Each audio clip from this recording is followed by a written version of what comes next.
மாகாண ஆளுநர்கள் நியமிக்கப்பட்டிருப்பதான தகவல்கள் பத்திரிகைகளுடைய பிரதான தலைப்புச் செய்தியாக வெளிப்படுத்தப்பட்டிருப்பதை நாங்கள் அவதானிக்கக்கூடியதாக இருக்கிறது. அந்த விடயங்கள் குறித்து இப்பொழுது நாங்கள் அவதானம் செலுத்தக்கூடியதாக இருக்கும். தமிழன் பத்திரிகை முதற் பக்கத்தில் அதனை தந்திருக்கிறது. மாகாண ஆளுநர்கள் ஜனாதிபதியினால் நியமனம். ஜனாதிபதி அன்றகுமார் திசாநாயக்கினால் மாகாணங்களுக்கான ஆளுநர்கள் நியமிக்கப்பட்டிருப்பதான தகவலாகவே அது அடையாளப்படுத்தப்பட்டிருப்பதையும் நாங்கள் காணலாம். இன்றைய தினம் காலை முரசு பத்திரிகையிலும் அது குறித்த தகவல்கள் வெளிப்படுத்தப்பட்டன. 9 மாகாணங்களுக்கும் புதிய ஆளுநர்கள் நியமனம் என்பதாக அதற்கு தலைப்பிடப்பட்டிருப்பதை நாங்கள் காணலாம். குறிப்பாக அதன் அடிப்படையில் வடமாகாண ஆளுநராக முன்னாள் மாவட்ட செயலாளர் என் வேதநாயகன் நியமிக்கப்பட்டிருக்கின்றார். மத்திய மாகாண ஆளுநராக பேராதனை பல்கலைக்கழகத்தினுடைய முன்னாள் துணைவேந்தர் பேராசிரியர் சரத் அபேகோ நியமிக்கப்பட்டிருக்கின்றார்.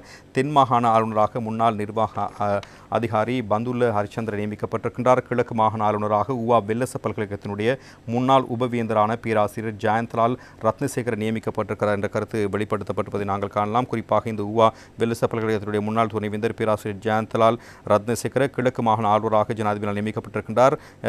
ஜெயந்தலால் ரத்னசேகர கொழும்பு நாலாந்தா கல்லூரியுடைய பழைய மாணவராவார். கிழக்கு மாகாணத்தினுடைய ஆளுநர் பதவி விலகியதைத் தொடர்ந்து புதியவராக இவர் நியமிக்கப்பட்டிருக்கிறார். இவர் ஊவா வெல்லச பல்கலைக்கழகத்தினுடைய துணைவேந்தராக 2017 பிப்ரவரி முதல் நவம்பர் 2023 வரை பணியாற்றியிருக்கிறார்.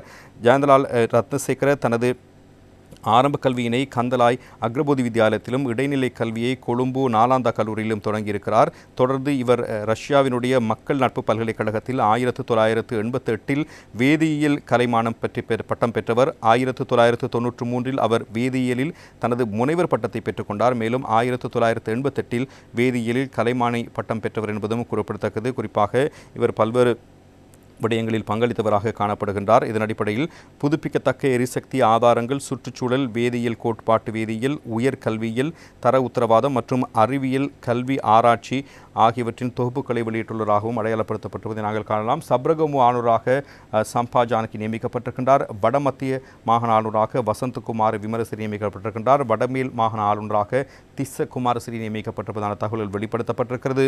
ஊவா மாகாண ஆளுநராக கபில ஜெயசேகர நியமிக்கப்பட்டிருக்கின்றார். மேல் மாகாண ஆளுநராக ஹனீப் யூசுப் நியமிக்கப்பட்டிருக்கிறார் என்ற விடயங்களும் இன்றைய தினம் பத்திரிகையினூடாக வெளிப்படுத்தப்பட்ட பிரதானமான செய்திகளாக அடையாளப்படுத்தப்பட்டிருப்பதையும் நாங்கள் காணக்கூடியதாக